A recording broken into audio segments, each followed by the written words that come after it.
All right, fantastic. Ladies and gentlemen, good evening and welcome. Happy Friday. My name is Dan Belmont. For those of you that don't know me, I am a wine and cheese educator. I'm a native of Eastern Long Island. I also spent a decade living in Astoria, Queens. Let's go Mets. Tonight, I am coming to you from my home in London. I've been living here with my wife for the last 4 years. Prior to moving over here, I was the education manager at Murray's Cheese in New York City, where I was leading their education program there. When I moved here, I took over the education program at a company called Bedales of Borough. I led that program for about 3 years, based right at the heart of Borough Market. Yeah, my wife was kind enough to give me permission to stay up past my bedtime and lead the seminar. So thank you for having me too. I'm also the UK wine ambassador for Lieb. I proudly support a variety of international trade associations as a presenter and educator. I hold certifications with the Wine and Spirits Education Trust, as well as the title of American Wine Expert. This past summer, I launched goodwinegoodpeople.com, where I'm shipping personalized wine selections across the UK.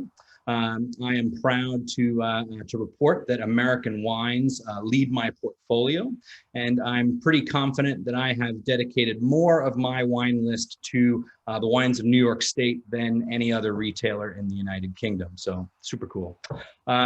Lastly, and certainly one of my proudest moments, I was the judge for the New York State Wine Classic, a judge for the New York State Wine Classic in 2019. I fell in love with wine in New York. The wine community has given me everything.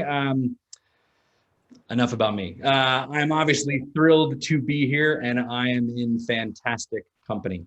I am joined by our esteemed guests, the producers of the wines in this evening's flight.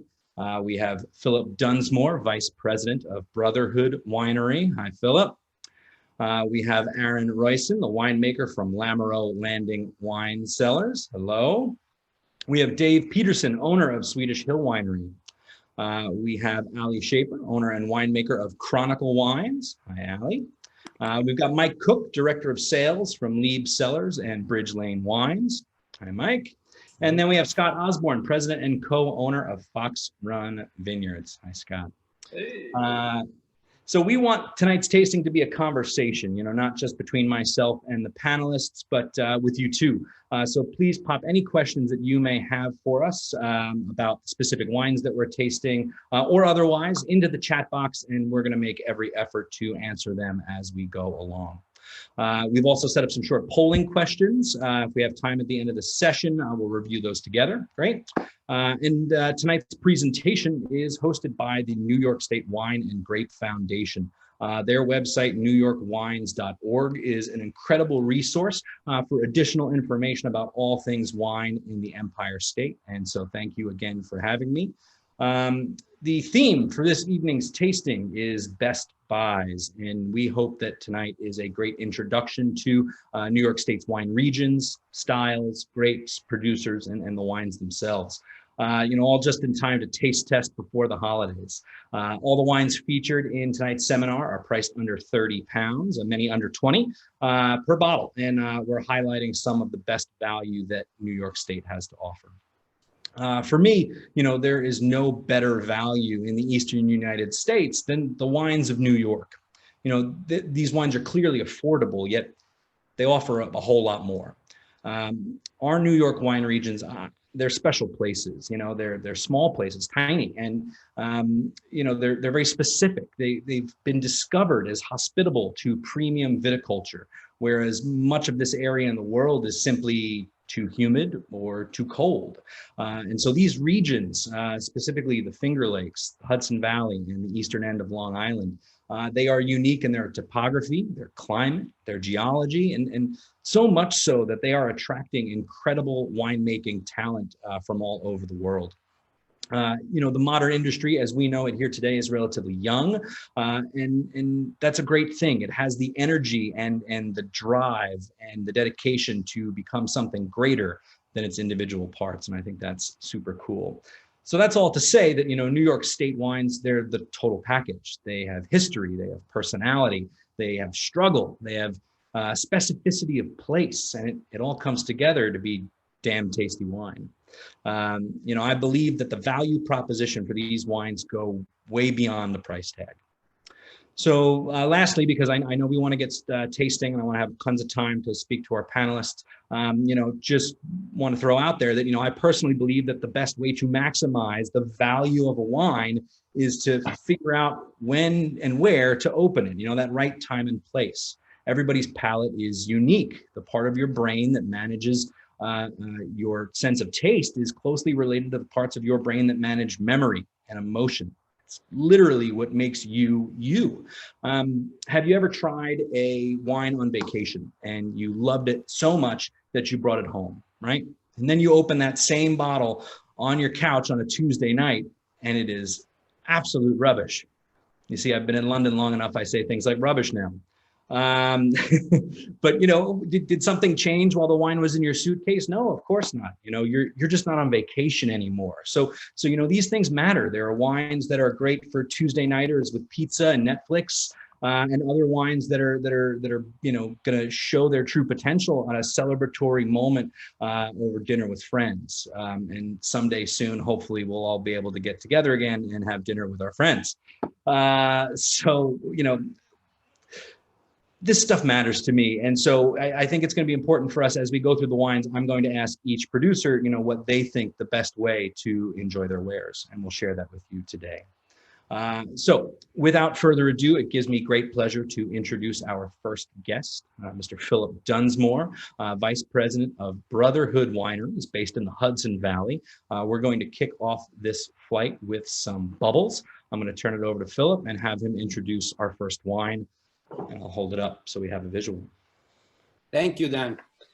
So hello, everybody. It's nice to be here sharing this tasting with such a very nice group of colleagues from New York State and with everybody there in London as well.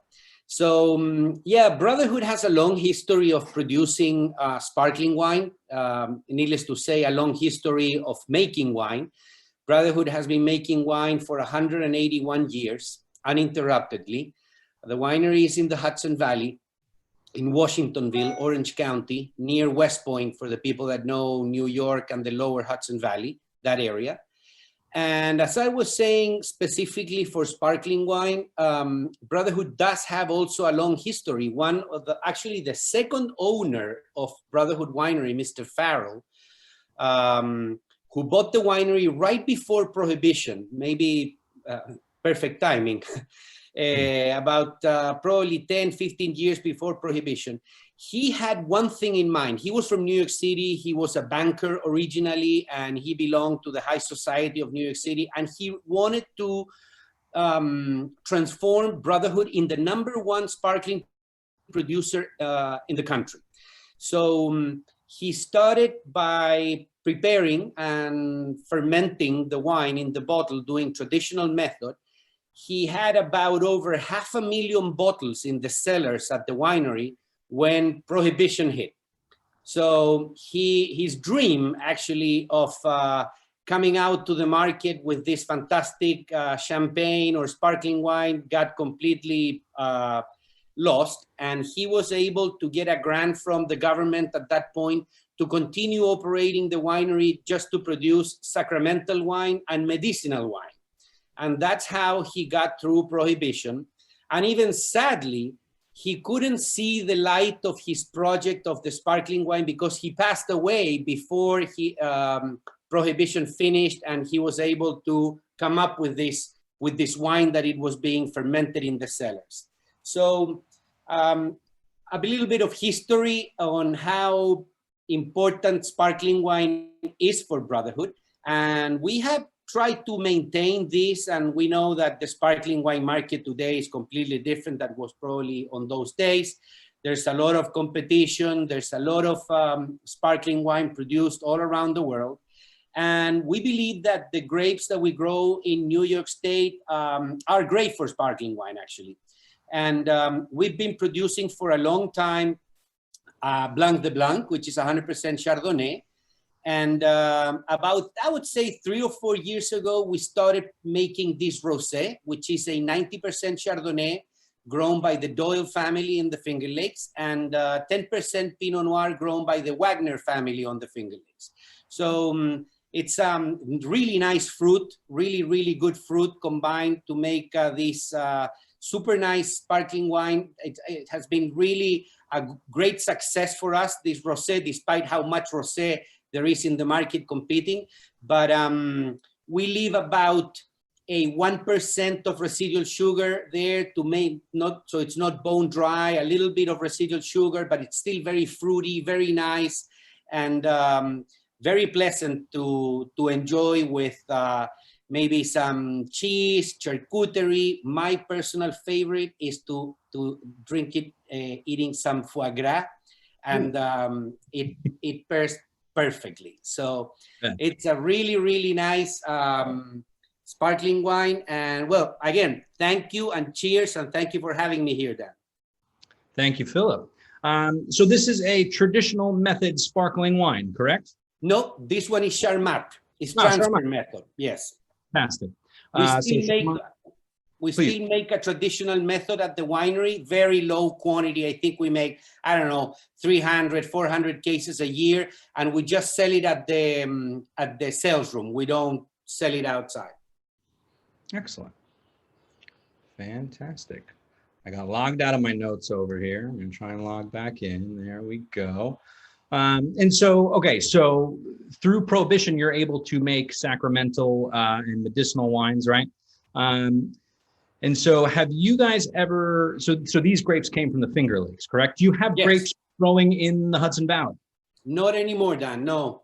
All our grapes, I would say 90% of our grapes right now come from the Finger Lakes, and we only have one grower in Long Island that we get Cabernet Sauvignon and Merlot from them. It's Osprey Dominion in the North Fork. Maybe you know them.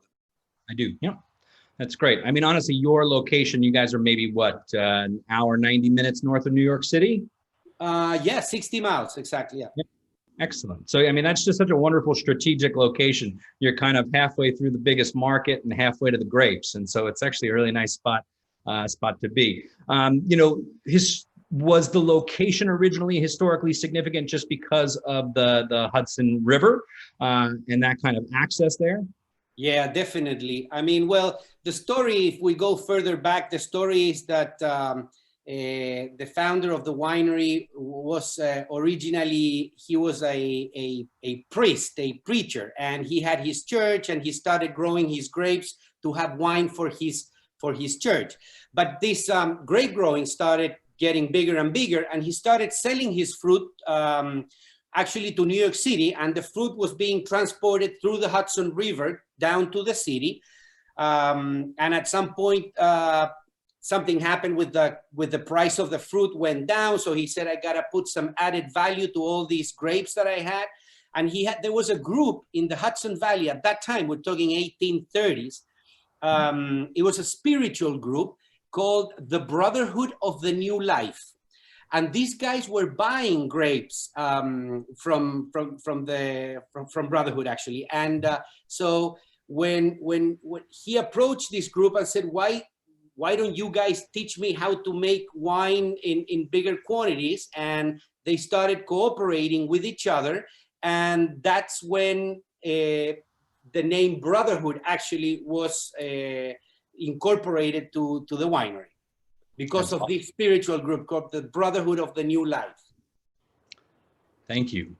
I think the first thing that kind of struck me is the color in the glass, and you can see it's you know, quite, with the light here coming off, almost quite amber. It's really beautiful. This is the kind of color that attracts me to rosé.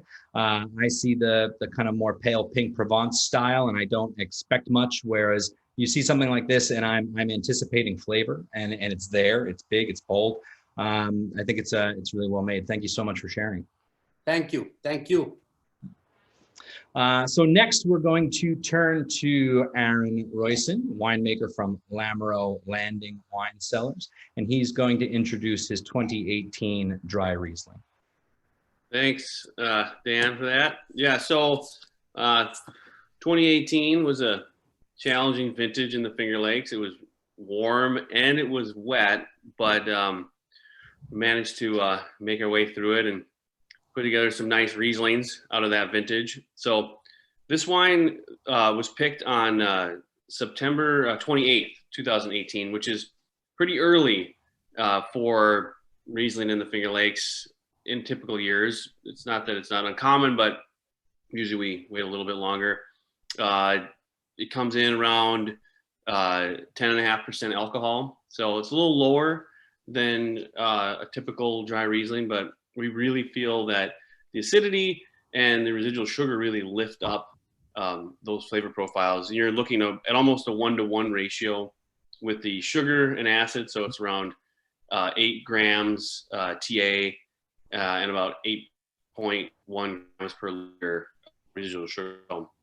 It's comprised of 2 blocks of grapes from the estate. So Lamoreaux Landing is 100% estate grown farm, and so about 60% of it comes from a piece of property that was established back in the late 70s, and then the other 40% was established in the early 2000s. So pretty interesting wine. A really good showpiece for what Lamoreaux has and the specific site that we grow fruit on. It's we do about 1,800 cases of this wine, and it's usually a pretty little white wine. So you guys have one of my favorite spots on Seneca Lake. If for those of you that haven't visited, it's quite a prolific building, and it's got some pretty mega columns, and you walk in there and you feel like you're in a pretty reverent place for tasting wine, and it really just kind of, the lake and everything sprawls out in front of you. It's a beautiful place to taste for sure. One of the questions I had for you as I was learning about these wines in advance of tonight's class, I started thinking about the kind of approach between an estate Riesling and a single vineyard Riesling, right? And so, you guys produce several single vineyard bottlings as well.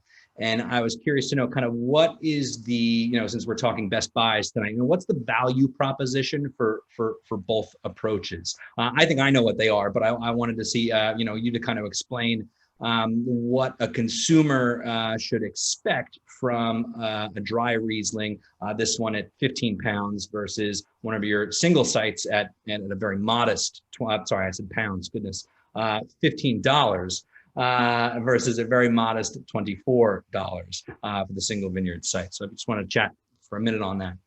So the difference between the dry estate blend Riesling versus the single vineyard is that the single vineyard site selection wines are very specific in their flavor profiles.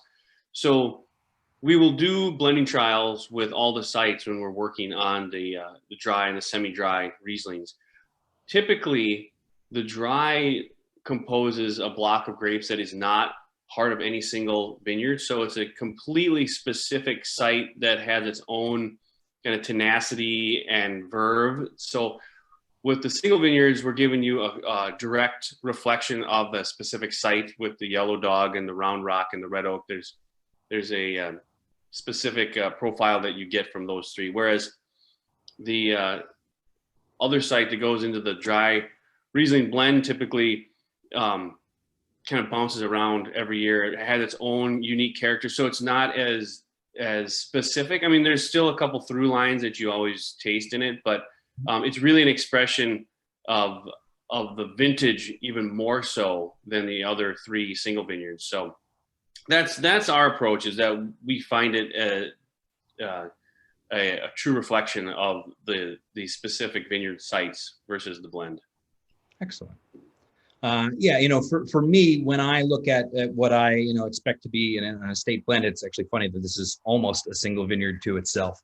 Although you don't market it that way, but you're going to get an understanding of a winemaker's ability for blending, a more kind of snapshot of a vintage, as you said, across the place. And then, when you're, I think that's the gateway bottle to get you to a single vineyard site, where then you're really getting nitty gritty to see what a specific place gives you.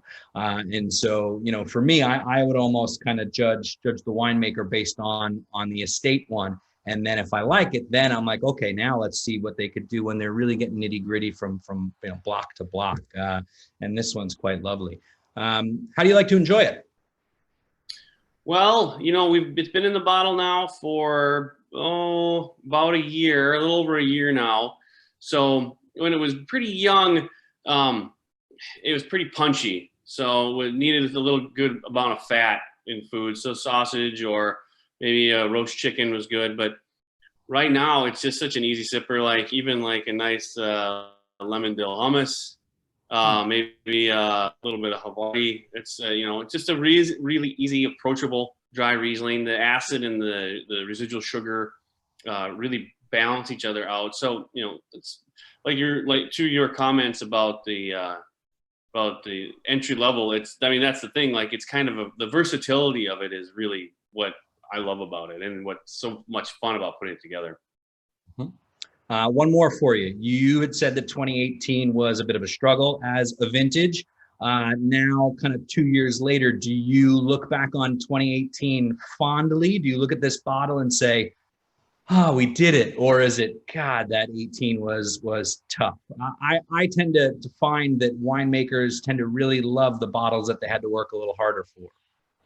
Oh, 100%. That is the reason that we are winemakers and grape growers in the Finger Lakes, is because we look at a challenge with a smile on our face and the ability to know that it's not that big of a deal. Like, it's going to be difficult and it's going to be unique every single year, but we have the abilities to take on any task that's been put in front of us.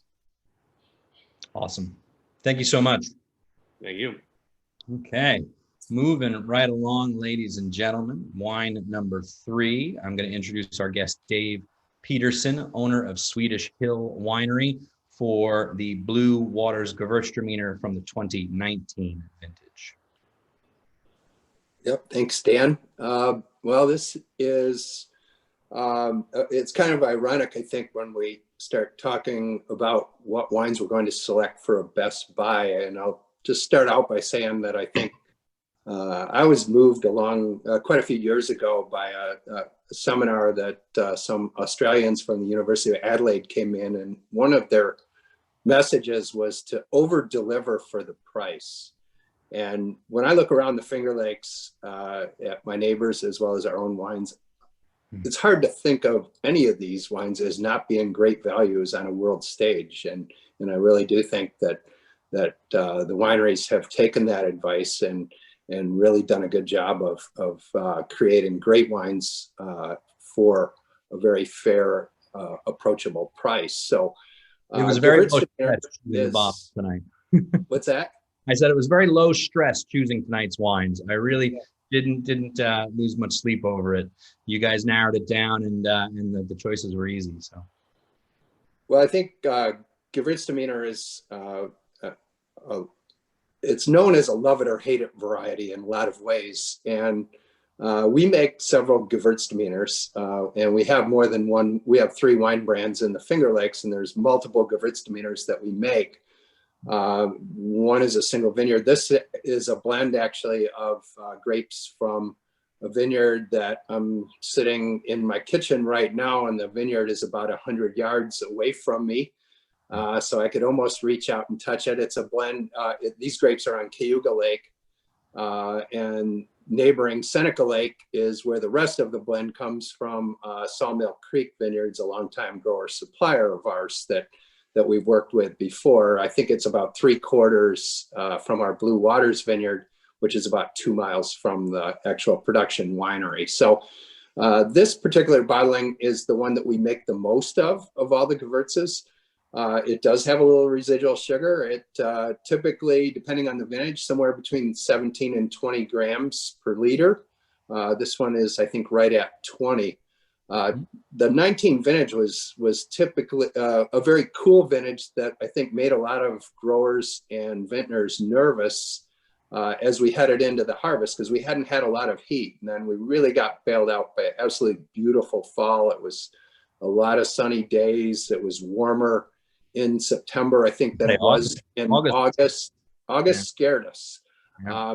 But Gewürztraminer, it's one of those varieties, along with Riesling, that we're truly creating benchmark wines on a world scale in this region. And I think Gewürztraminer plays second fiddle a lot of times to Riesling, but on a quality standpoint, I don't think it should in terms of what we can do. We shoot for a few different styles when we make these Gewürzes. And I said it was a love it or hate it variety. And I think you can have a really in-your-face Gewürz, which real Gewürz heads love. You can dial it back maybe and go a little fruitier and tone down that in-your-face Gewürzy character. And I think that's a little bit of what we've done. And this wine is distinctively Gewürz. We don't go for as much skin contact.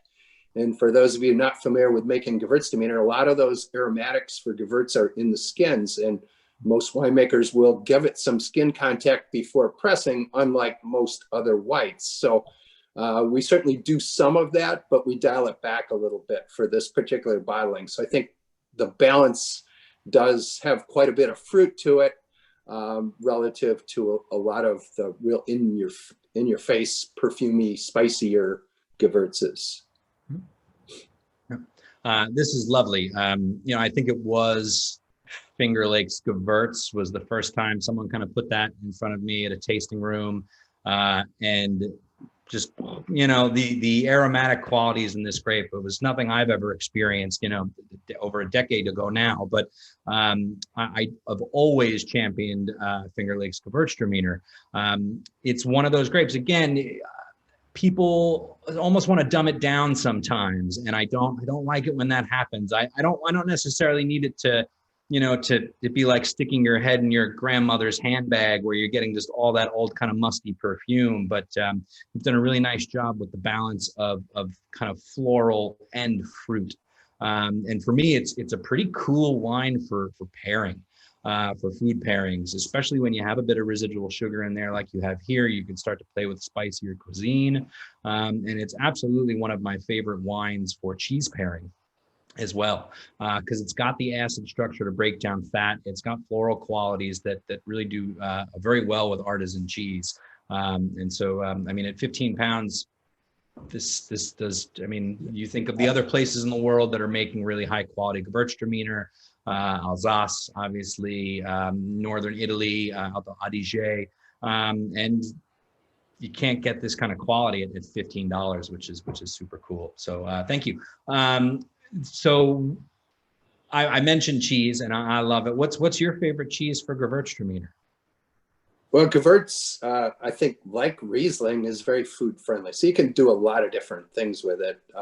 Before I talk about cheese, I'd just say with the upcoming holidays, and you mentioned a little residual sugar, I think a lot of typical holiday meals that are people associate with the type of dinners and the range of things that you have on your table make Gewürztraminer a really ideal candidate. And the residual sugar actually goes nicely with some of those things, whether we're talking about turkeys or things like that, and the cranberries in there and everything else. So cheeses, Gewürz's reputation is having an affinity for stinky cheeses. So, I think that is it's typical. I asked one of our winemakers the question. He goes, "Oh, well, of course, stinky blue," and I think of myself something maybe some of the other salty cheeses like provolone would probably be one that I think of these types of wines being really good with. And one of my favorite pairings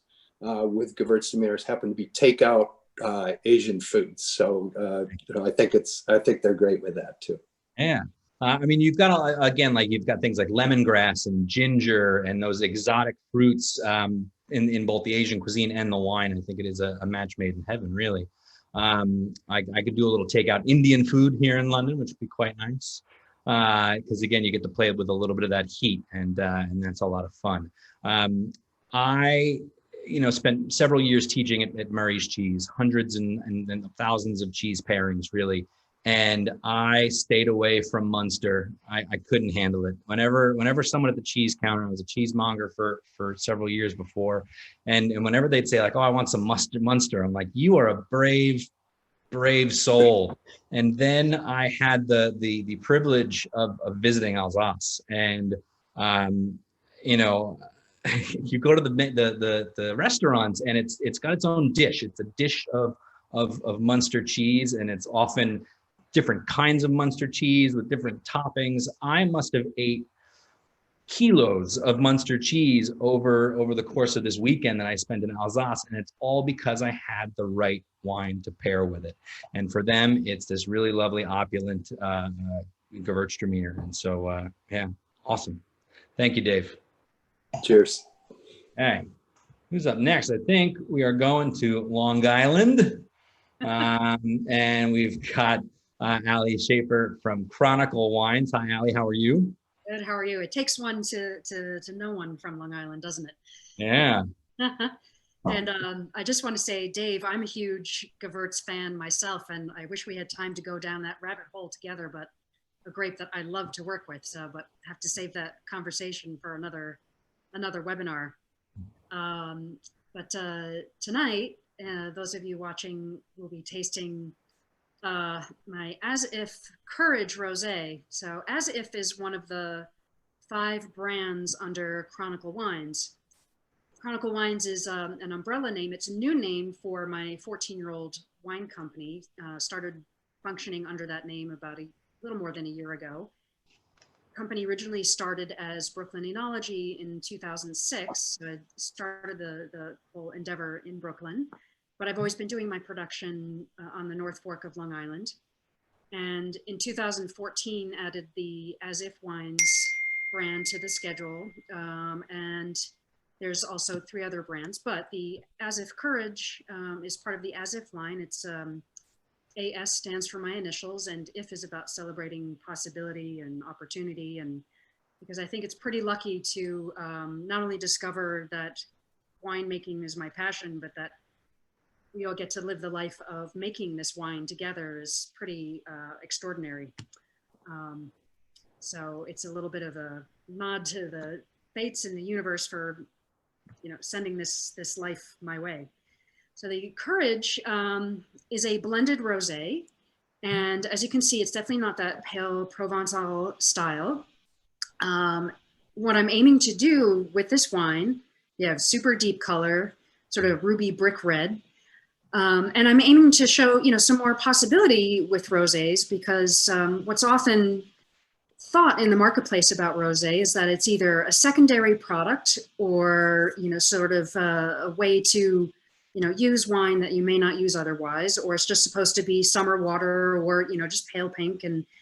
But there's so much possibility for rosé, and one might argue even more so than for whites and reds, because you can use all of the varietals that you could for red and for white. And I've designed this rosé to be something that's a little bit more muscular, a little bit more of a Rosso style, and something that you could bona fide enjoy with an entire meal, so have a full-on dinner or a full-on lunch with it, and it being a wine to be able to really have something to say in conversation with the food that you're having. So I really enjoy this, not quite cold, more at a cool temperature, so that you can really get the structure on the tongue and get the whole full palate and really get the full red fruit flavors. So rather than going for a wine that's more peachy and strawberry and nectarine, I'm going for something with cranberry and pomegranate and raspberries and cherries, and maybe even get a little grippy tannin in there. And with that, it's also a rosé designed to age. So this is a 2016 vintage. And that's another myth about rosé. Exactly. Yeah, this is the oldest wine that we have on our flight this evening. Yeah, exactly. And it's the rosé. How cool. There's a lot of marketing mythology out there in the marketplace about rosé, that, it's only good for that one season and that one month. and there's plenty of wines that are made to be drunk very young and to be consumed quickly in not just the rosé spectrum, but also in the white and red spectrum. But like any other white or red wine, you can design your wine and use fruit that's going to have the quality to be able to age and is not necessarily meant to be had straight after bottling and consumed by the end of September. So Ali, there's a lot of different ways to end up with a rosé. You want to just maybe just quickly, you know, kind of top level to say how you ended up with this one and your kind of production method. So this is produced in the saignée method. So it's saignée, meaning French to bleed. So it's from juice that's, from juice that's been soaking on the skins, wine that's been crushed before red wine is going into fermentation. So some of this juice is bled off from those grapes destined for red wine fermentation in order to concentrate the red wine itself. But what you get out of this bleed saignée juice is a lot of color, a lot of structure, a lot more tannin, less acidity because you have picked those grapes for red wine production, you know, and not necessarily for direct to press rosé. And so that's another reason why you don't want to drink this wine too cold, because it's got a bit more of that grippiness that, you know, will sort of get hidden. The flavors will get hidden if the wine is too cold. And it's really a, you know, sort of a field blend. About half of the wine is composed of Cabernet Franc. Yeah. And yeah. And as the grapes come in, you know, do a bleed, add the juice to the ferment, do a bleed, add the juice. So the percentages that are on the tech sheet are approximate because, you know, nothing was measured in specific gallons, but, you know, just by kind of eyeballing it as we're doing it. So it is, you know, good, but halfway Cabernet Franc, which is one of my favorite rosé grapes. So it's really, you know, sort of this Bordeaux blend in a rosé form. I also happen to be the winemaker for Croteau here on the North Fork, which is 100% rosé. And I sort of use this kind of technique for one of those wines as well, but otherwise everything else is a direct to press. So, you know, one could say that rosé is sort of where I've developed my speciality, if you will. So I had said this to you when we had our little pre-chat on Wednesday, but I loved your website and the way that it kind of told your story as chapters. You have, was it 4 or 5 labels under you right now? We've got 5, yeah. So we're now, I started the company on my own, but now I have a co-winemaker. And so she and I are, you know, as one winery, 2 winemakers, and we do these 5 different labels. And not that any of them are going to go away, but we describe them as chapters because they each have a way of celebrating different times and places in our winemaking life. We've both spent a lot of time overseas in Australia and in New Zealand, and a lot of that has informed our winemaking. But what we're really doing is combining our experience, who we are, with where we are, with what we want to do with our winemaking. We don't actually hold any of our own land, so we're contracting with growers in order to obtain our fruit. And so really not only is, you know, each one of our lines a different story, but each vintage is different as well, because it's not a, you know, we try to be as consistent as we can with where we're getting our fruit, and we definitely have our favorite places. But, you know, as we discussed earlier in the seminar, you know, New York is unique in a lot of ways in that we don't have the same bucket of variables every single year.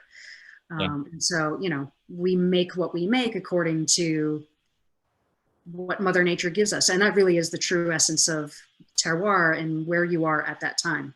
So when someone says the word terroir, what pops in your head about Long Island? Oh, definitely marine. You can't escape marine, that's for sure. And I happen to live in the town of Cutchogue, which is kind of smack in the middle of the North Fork, which is known as the sunniest town in all of New York State, although maybe not this week. But we definitely get these really lovely, warm, but we can get very humid days. But we still get cooler nights, it's not so much of a difference in temperatures between day and night as you might get further north in New York State. And we have primarily our soils here are sandy loam, but you have clay, you have gravel mixed in. And we get a lot of sea breeze. In the summertime, it's like 4 o'clock on the dot. The breeze is coming in off the ocean, things cool off. And what's particularly important for Long Island, because we're around so much water and we have so much humidity, is that sea breeze kind of moves out that moist air, and is having that circulating air is incredibly important for us for managing fungus and all that fun stuff, but also to create that sort of diurnal temperature swing between day and night. Yeah. So it's truly the place where sea and sky and land are all meet together very intimately. Awesome. Yeah. I always think, I try and work with, visuals as much as possible. And, growing up on Long Island, I always think of the beaches. And if you really think about Long Island, it kind of is just a big sand dune, really. And, with a lot of sand, a lot of loam. Glacial rubble. That's all it is. Yeah. Yeah. I mean, it's much of New York State. It's New York State, really. And, and on the other side, you have the Finger Lakes. I always think of Watkins Glen State Park. And if you haven't visited Watkins Glen State Park, just Google it really quick, because it's rocks. It's these fine layers of shale, this kind of young slate. It's so cool.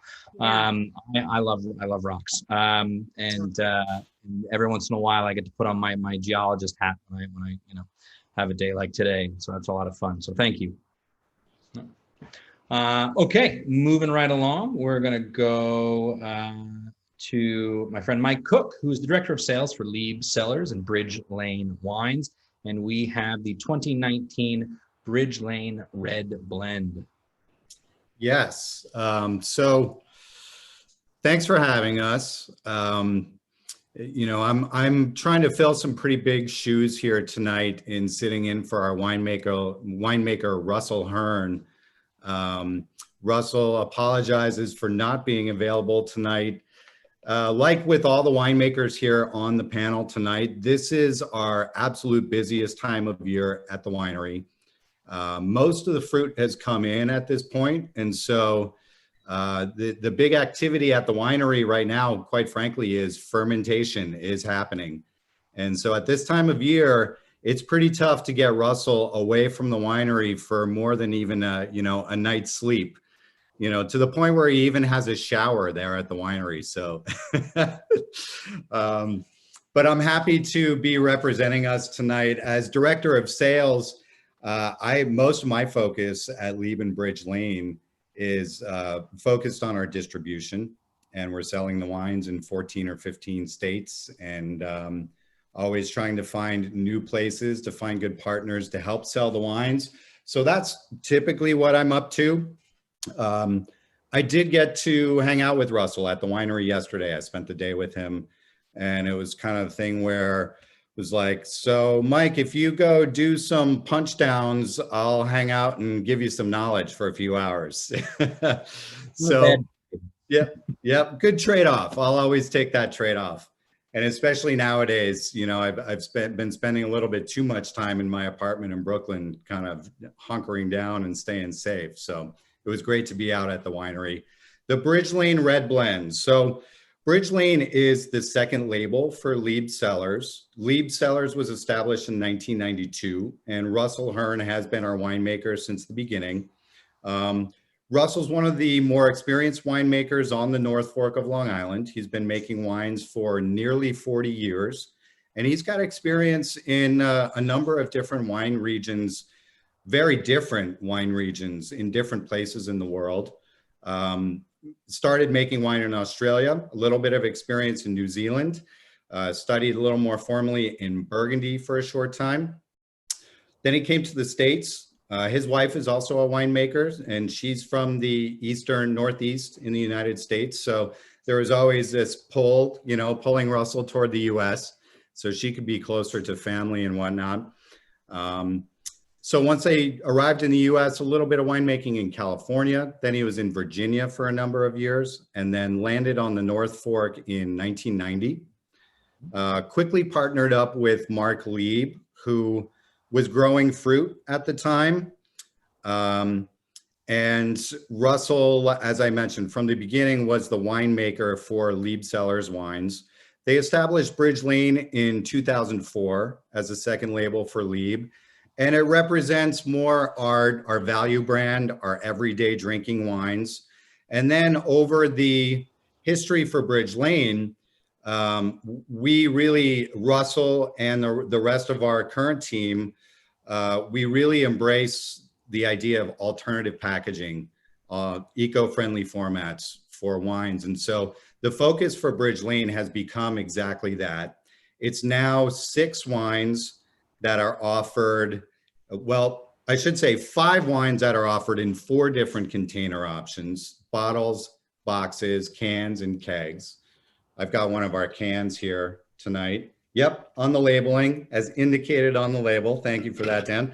And then there now is a 6th wine in the lineup as well that so far is just in cans. That's our Bridge Lane Bubbles. And those are, it's super fun, currently sold out, but we'll get to have more fun with that one next year. The Bridge Lane Red Blend is essentially a Bordeaux style blend from the North Fork of Long Island. And, you know, I guess we should maybe first talk a little bit about the style of wine. As a Bordeaux style blend, it's kind of a medium bodied red. You know, for most wine drinkers, if you're drinking a lot of warm climate wine, this would be a pretty light red, which is sort of our stylistic preference on our reds. We like a red wine that we can pour in the glass and see through it. You know, you can kind of see your fingers through the wine holding the glass. And it's a great sipping wine on its own. It's an extremely versatile food pairing wine. And it's the only red wine in the Bridge Lane lineup. So a fun one to talk about on a night like tonight when it's starting to get cold outside. As we mentioned on the labeling, the bottle, box, can, and keg. So we truly are champions of alternative packaging. And it really starts with Russell. Russell is a huge proponent of screw cap wines. You know, when it comes to winemaking and all of that, what that entails for Russell throughout the year, starting with the farming and then seeing it through the winemaking process, so many choices along the way. Russell's a winemaker who, he's very technical. He likes to be as hands-off as possible, but he's a very knowledgeable technical winemaker. And very careful about all the choices along the way. And so a closure like a screw cap, that kind of represents the very last choice that Russell has on that wine before it comes over to me and our tasting room and we get to go sell the wines, right?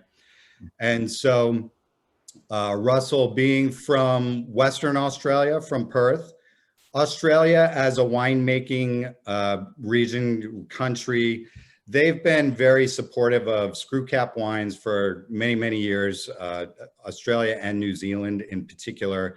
And in fact, in some parts of those places, they've had instances where their government even subsidizes the expense of screw capping versus cork for the wineries. And that's part of the reason why you see so many wines from that part of the world under screw cap. The reason Russell likes screw cap as a closure is really consistency, and you know, it eliminates the risk that does sometimes come along with cork. As we all know in the wine industry, and maybe some of the consumers in the audience here have experienced, once in a while you have this bottle of wine that you're so excited to taste, and you make a good dinner to go along with it, or you have great company to share it with, and you open it up, and whether you know or not, you pour it and you take a sip, you're like, wow, this is kind of weird. I'm not sure if I like this, right? So So just so everybody knows, the things that you look for when you're smelling for what they call cork taint, it's a specific chemical compound that we're smelling, but what it comes off as is like wet, damp, dank cardboard or wet dog. And it tends to strip away all your fruit characteristics. So you're really just left with that kind of musty, empty hollowness, and it's really off-putting. And the chemical itself is incredibly potent. They say that if you took like a medicine dropper, like one drop of pure TCA in an Olympic swimming pool, and you'd walk into the room, and there are people that would be able to detect that smell. And I like to think that I'm pretty good at it. Just over the years, you come across it quite a bit. And so, I think this is really interesting because, a piece of natural cork, or really, the quality high-end long natural cork can cost up to €3. By the time that, they take their profit and everybody else takes theirs, you might be spending $10 just on a cork. On the consumer might be spending $10 on a cork, and for certain wines, it's just not necessary. If you're not trying to produce something that's meant to age for decades, it's really not that big of a deal. And honestly, so I see screw caps. I think that it is a smart decision. Oftentimes, I like to think that the winemaker is making a smart decision, a conscious decision, and obviously Russell is, to put this kind of closure on there. And it's funny you'd mentioned, New Zealand. When I visited there, I actually got to taste some wines that were under screw cap that were over a decade old. And they're drinking great, and they're evolving, and the technology just keeps getting better. I really just encourage people not to shy away from screw caps. They're really great. Now, obviously, it translates to value, right? Because we're talking about not necessarily economical, but economical packaging here, alternative packaging that often isn't the cheapest route to go, right? We're talking about vineyards on Long Island, which is one of the most expensive pieces of land in the world.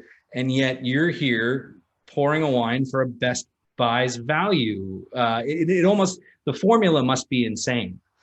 So I'll let you go back to you. You're exactly right on everything that you just said there. And, to expand on my conversation with Russell yesterday in this regard, he from a personal standpoint, from a wine drinking standpoint, he actually tries very hard to steer away from wines with cork closures. He's been a big collector of wines for many, many years, as he's been making wines for such a long time. And he's got a pretty extensive cellar collection. And he told me that he's almost to the point where he has almost no cork closed bottles left in his cellar, and he can't wait till the day to where they're all gone.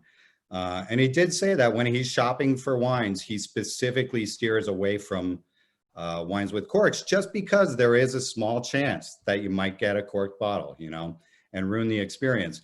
Now, from my perspective, selling these wines, a lot of times, if I'm not hunkered down in a year like this, where we're all sheltering the way that we have, I'm on the road quite often, and I'm showing these wines to new people all the time. And oftentimes it's people that they don't know us, they don't know the winery very well, they've never tasted the wines. And so it's a first impression thing. So I feel like it's a bit of a security blanket for me when I'm out showing these wines, that I can feel pretty good about the fact that the quality, the wine is going to taste like what we intend for it to taste like, right? Yeah, you lose a lot of variation, which is a good thing. Yeah. And then that conversation kind of falls down from screw cap into the other container options that we're providing. Box wine being the next one, Russell being from Australia. Box wine, it's a little bit different in that part of the world than most of what we have seen here in the US for so many years. And here in the US for a long time, there were really only these big commercial kind of bulk wine options for box wines, and they maybe weren't the best quality. They're pretty inexpensive, They're meant to be consumed in quantity, The convenience factor is definitely there, but they weren't always great quality. But when you go to a place like Australia, when Russell's visiting his family, let's say, they drink a lot of box wine there, and a lot of them are very high quality wines. So it's not an unusual thing. And the advantage to the box is being able to have that container that's holding a larger quantity. So you have that available. You have a box of red on the counter or rosé or white in the fridge, and you can use it as you're drinking it, as you're cooking with it. And the bag inside the box has no oxygen inside. And it's collapsing upon itself as you dispense the wine. And so it's that container is preserving that larger quantity of wine as you use it. So a little bit more convenient versus for me tonight, I'm here alone. I probably won't open this bottle of red, or if I did, if I didn't drink the rest of it, maybe tomorrow, within a few days, it's not going to taste as good as what I want it to taste like, right? So that the box is perfect for that scenario. Keg wine's just kind of a larger version of that same thing. And what we've really found with kegs has been the value in particular in on-premise and restaurants for by the glass service. It's an excellent way to pour wines for by the glass for a lot of reasons. Eco-friendly, but for the restaurant, super cost-effective. And they can be pretty assured that if they have a good keg system, that they're going to get fresh pours on each glass. And so, great option for that. And then for us, can is a pretty new thing for all of us in the industry. The phenomenon of canned wines becoming so big in the last couple of years is kind of astounding, really. But we found that the cans for wines that don't need to age for a long time, the can might be the best container of all of them as far as preserving the freshness of the wine. Yeah. And, Russell does a lot of quality testing on these wines over as they sit in these containers, just to see how they're holding up in the containers over time. We found that from a chemistry standpoint, the cans hold up extremely well over time. So for white wines, for rosés, things like that, or even reds that, don't need to age for a really long time to reach their potential, the cans are great, and it provides a convenience factor, right? Yeah, and I mean, and people also forget, like, glass is heavy, right? Glass, just shipping glass, I mean, it adds to the carbon footprint. It kind of goes on and on and on. I think this is a really impressive glass of wine, and so kudos to you guys. It's super drinkable. I almost hesitate to like refer to it as a Bordeaux blend because it's so much more friendly for me. And I opened this bottle probably about 2 hours ago. I did a little taste kind of throughout dinner. And it's opening up beautifully. It's drinking really well. You get just a lot more kind of softer, plummy fruit. It's great. And so, I was trying to think like, how do we optimize this experience with this wine? And I was like, well, just drink it by the keg. Do you have any, friends? Yeah, right. Exactly. Do you have any pairing tips for the folks? I mean, it's a super versatile, very food-friendly red. Aside from, my experience in wine, I actually have quite a bit of experience in and out of restaurant kitchens over the years as well. And I cook all the time myself. This is a red that, like tonight, I'm going to have it with a little bit of bolognese, and it can stand up to that. The acidity is nice and high on this wine. The tannins are relatively soft, and it's got really nice fruit forward qualities to it. But it can stand up to something as robust as bolognese, but it's a great kind of everyday, like pizza wine or a burger or, steak frites, something like that. And that said, it's a really friendly sipper on its own as well. It's also a red that's light enough and sort of soft enough tannins to be able to pair sometimes with fish, especially something like salmon. Mm-hmm. Yeah, fattier, richer fish for sure. I'm all about breaking those rules. Just wine with fish. Come on, there are really few, if you like the food and you like the wine, there are very few scenarios where they're really going to clash with each other, where you're not going to like them after the fact. And so, yeah, don't hesitate to break rules, folks. That's they're there for, right? Mike, thank you so much. Really appreciate it. That was great. Scott, you've been so patient. Last but not least, my friend. Sure, Dan. Thank you, everybody. So we've got Scott Osborne, president and co-owner. Going last is I've drunk half a bottle of wine here to get here, and Dan, Borough Market is one of my favorite spots in London. There's a wine shop there. Used to carry our wines. Oh yeah, that's the one I work for. Oh, you work for them? Yeah, oh, that's a great little shop. I've been there many times. Yeah, there was a different we went through a couple of distributors, but at one point we definitely had some Fox Run on the shelves while I was there for sure. And now you guys are up with Inverarity Morton, which I have an account with Good Wine, Good People. Oh, good. Yeah. That's good to hear. So a little history on me. I was I'm from Rochester. Was making wine, working out in California, and came back 1984 to visit family and tasted a Cool Climate Chardonnay. It's the first Cool Climate wine I never really had, because my whole experience was California. So packed up my bags and moved back to the Finger Lakes.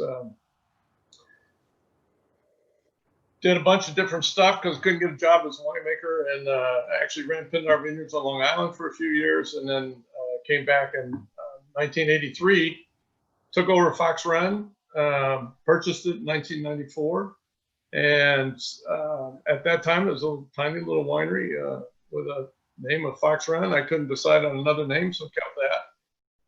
But we decided, and kudos to Dave Peterson. Dave was the extension agent at the time, and we were looking for something to enhance color in Pinot Noir. And he said, well, plant Lemberger. He said, it's got great color. You put 2 or 3% in Pinot, and it's going to give you the color that you need. And he also said, plant it by the road, because it's got these huge clusters, and it actually looks like a really red wine, or red wine grape. And so we did.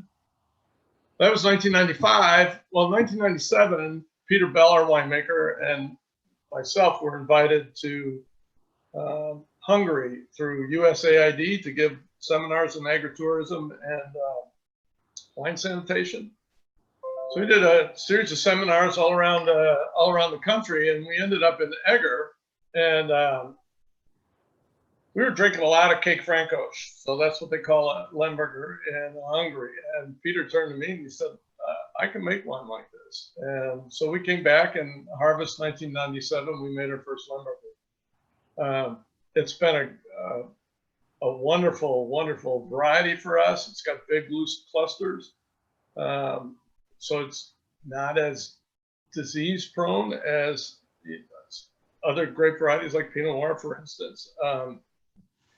So we've been making since 1997, and this 2018 that we're looking at, as Aaron had said earlier, and Dave, 18 was a challenge. That was it rained most of the summer, and my vineyard manager was pulling his hair out what little he had, and but late August, the sun came out, and we had incredibly beautiful harvest. And we had to pick in a lot of cases because of disease pressure, but that's not unusual in the Finger Lakes with these high humidities. But we got some really wonderful fruit out of it. This is all estate grown. We have 4 blocks of Lemberger. One is in Hanging Delta. The other is on the shoreline of Lake Dana, which is one of the ancient paleo lakes that we have. And we combine all of them together to make this particular wine. Scott, were you guys one of the kind of first to bottle the grape as a single varietal? Was there much of it kicking around prior to you guys? I think Dave bottled one just before we did. But we were, yes, between Dave Peterson and I, we were the first to bottle it as a varietal. And so, go ahead. No, I was saying, so over the last decade, we've seen quite a bit more of Austrian varietals, particularly, Lemberger, Blaufränkisch, and even Gruner. You beat them to it. That's great. Well, and it has been a workhorse for us. For years, it was our #1 selling wine in New York City. A lot of people always say, well, why don't you call it Blaufränkisch? Well, Lemberger is, there's 60 different names for Lemberger. And if I was going to call it anything, I would have called it, other than Lemberger, would have been Cape Francosch. And it wasn't till about 6 years ago that the Austrians started really pushing Blaufränkisch, that people started wondering why, well, what's Blaufränkisch? Well, it's Lemberger. Well, I believe that Lemberger is pronounceable by Americans. Yeah. And I want people to drink my wine, and I don't want them to stumble over the name and have a real problem with it. So that's why we called it Lemberger from the very beginning. Very good. I recently learned, and I'm trying to look it up, but I forgot it. I just picked up the Slovakian name for the grape because I actually have a Slovakian Blaufränkisch on my list. Well, it's interesting because I do a lot of judging, and a couple of competitions that I've been a lot of sort of Eastern European judges, and so far every one of them claims that some village in their country is the home of Lemberger, and they have that village is the name of the grape variety. Yep. And they're very adamant about it. You guys also do, I believe, a blend. It was Lemberger and is it Cab Franc? And Cab Franc, yep. The two of them together is just a wonderful blend, and it makes for an incredibly drinkable wine. And at one time, it was our largest selling wine, but I'm now selling so much Lemberger and so much Cabernet Franc, I don't have enough to blend the two together. So I have to start purchasing stuff out. Great worst problems to have. Yeah, it is. Yeah. How do you like to enjoy this wine? Anything with pork in it is fantastic. I do a lot of pork chops from local growers here. And pork tenderloin with an apple chutney on it. Oh my God, it's fantastic. Also, you drink it at Thanksgiving with turkey. This mild meats that it works really well with. It's good. It's got a lot of that bright red fruit. It's got a bit of a pepper note at the finish there, just a little bit of spice. It's a lot of fun. So when I leave this session here, I'm going to go have it with pierogies and sausage, and that's a fantastic. Oh, very good. That's great. Thank you so much, Scott. So we're just about done with time, but I wanted to see, I don't think we have any questions that we're sitting on. You guys have been really good about jumping in on the chat while we were talking. But I kind of want to go back to our kind of umbrella here of best buys, I guess. So what if someone wants to jump in and kind of summarize their particular regions or brands ethos in terms of their value proposition, what info can we give to consumers that when they are standing at a wall of bottles, one, how does New York State stand out? And then how do the individual regions stand out? A lot to unpack there, obviously, but if anyone wants to just take a minute, honestly, we could even go around and let everyone just kind of have a closing argument, and we'll wrap it up. Well, I'd like to follow up what Dave Peterson said, and that is Finger Lakes wines in particular are probably some of the best value wines out there for price and quality.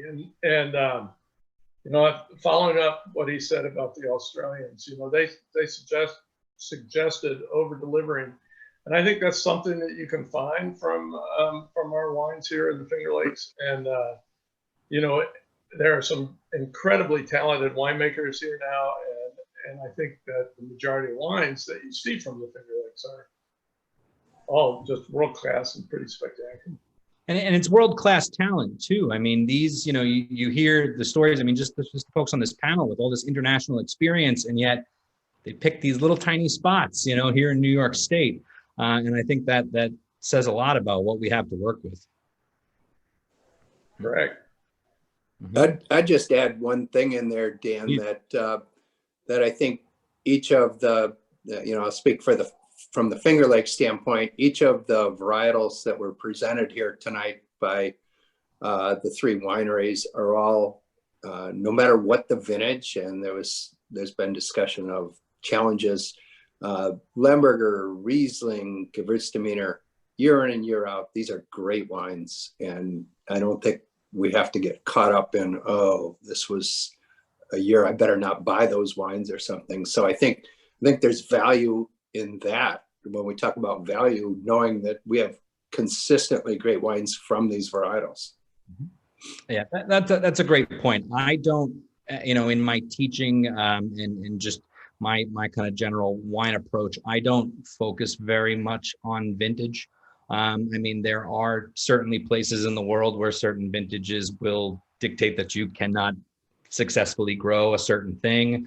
But really for me, you know, if a winemaker is talented, then they can work with what they have, you know, and they should still be able to make a great wine. What you can't expect is to have the exact same identical wine year after year after year, but that's what's fun. That's what makes it exciting, you know?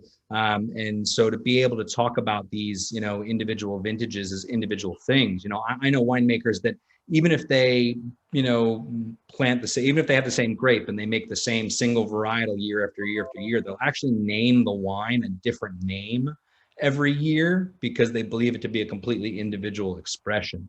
And that's super cool. I mean, if you're not really, you know, stressing so much about collectors, vintages, and things like that, I would encourage you to, you know, to just keep trying winemakers that you like, keep trying the brands that you like, because it'll be a different wine, but it's going to be a good wine. So that's a lot of fun. How about someone from Allie? Yep, go for it. I think one thing to keep in mind about New York is that we have such an amazing variety. You know, it's not a state that's a one-note Sally at all. You know, just the differences in growing between further north or further south in New York State. You can explore a lot just within, you know, our little corner of the universe over here. And on top of that, you know, we're not a bunch of manufacturing style wineries either. You know, what I've always appreciated about New York State is that all of our wineries are very focused on what we're doing, where, you know, it's not so much where you might go to, say, you know, in Australia, you can find these wineries, and that's not to say that's everything in Australia, but they're called tank farms, where you just see a field of stainless steel tanks. You know, it's really talented people really paying attention to what they're doing and being willing to experiment and try out different varietals. You know, just even in the last 10 years, the number of, say, non-buzzword varietals that are being planted, like Albarino or Vino Verde or Gruner Veltliner, you know, it's not just the Merlot, the Cab, and they all have their time and place in our state too, but there's a lot of willingness to experiment and for each winemaker to sort of find their thing. And each wine company to find their identity and make them unique in the standout, you know, amongst all other wineries. And I think too, what's really amazing about our particular home state industry is that we really know how to make lemonade out of lemons. That none of us see, you know, the end of all things when we get a rain cloud, right? You know, 2018, a rough year, 2011, a rough year, you know, and not every year is stellar and perfect, but we really know how to manage all of those vintages and do something terrific with them, you know. And I think that's another reason why when you see New York wines on the shelf, you don't have to pay quite so much attention. Like definitely we have our special years like 2019 and most recent memory. But, you know, great case in point that Aaron was talking about, the 2018 vintage, like he's totally proud of that wine, and as well as he should be. And not every year has to have a picture perfect stretch of weather in order to get good product. So for sure. I had something I was going to say, and it's gone. Yeah, it'll come back at 3 a.m. for you. Exactly. Yeah. But we got Mike, we got Aaron, Philip. Any last remarks? Yeah, I would say, you know, from a value proposition, that's probably the conversation that I like the Bordeaux comparison with Long Island red wines.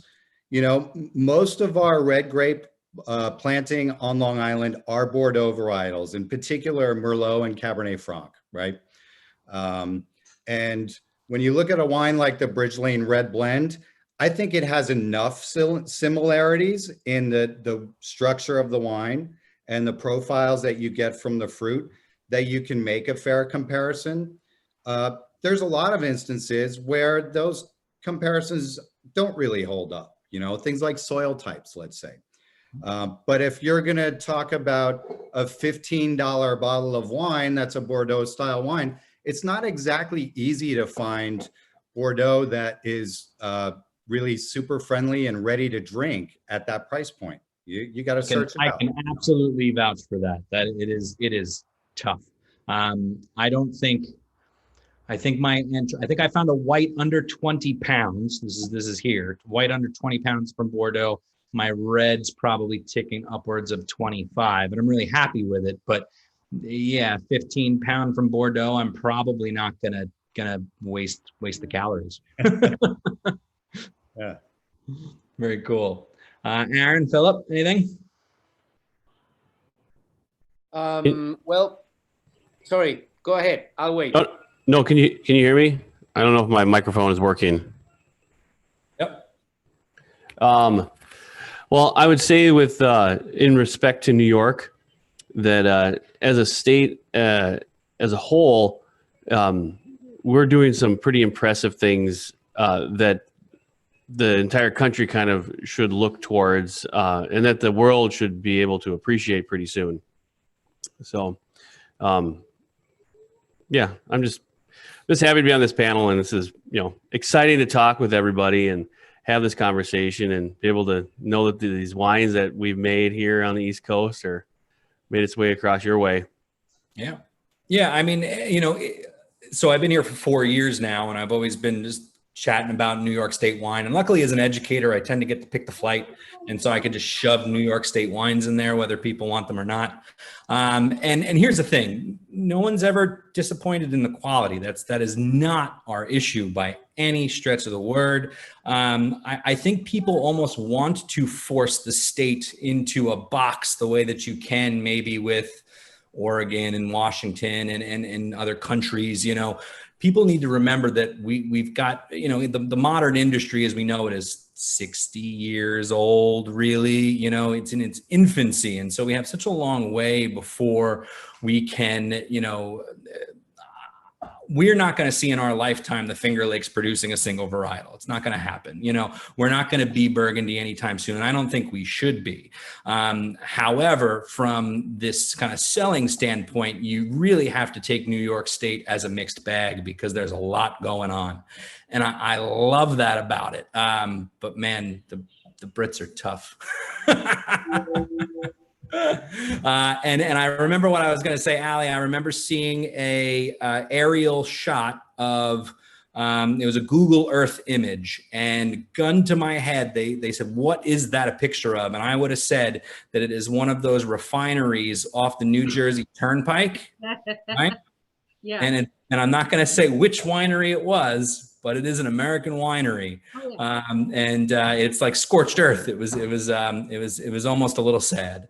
And so yeah, New York doesn't have that. And that's really cool. I mean, gosh, how many, what percentage? I mean, I'm sure the New York the Wine and Grape Foundation could tell us, but what percentage is family owned and operated? It's really impressive. So we'll give the last word to Philip, and yeah.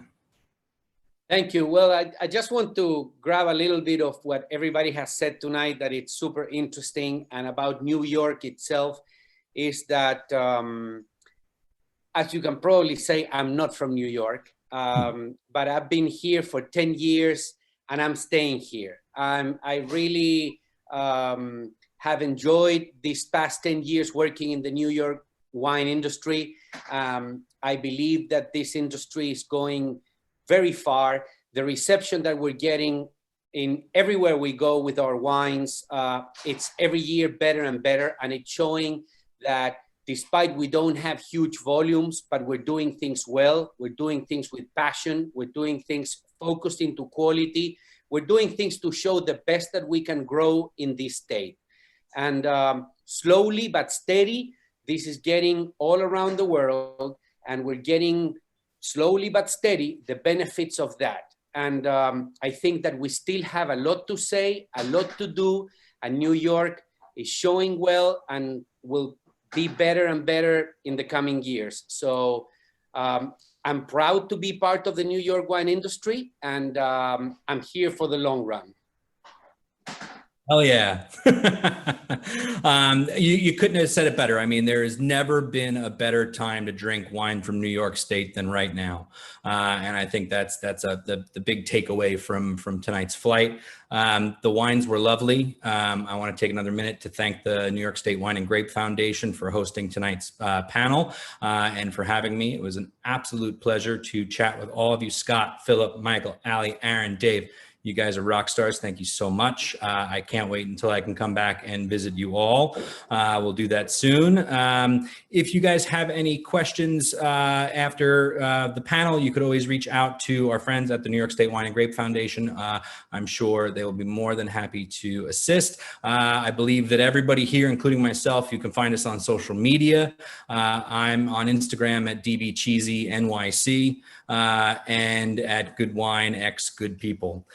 So I want to thank everyone once again. I hope you guys have a wonderful rest of the weekend. Take a deep breath, drink some wine. We'll get through the next week, I promise. But thank you all so much for your insight. Awesome. I'm back on November 20th doing New York State wines for Thanksgiving. I hope to see you all then.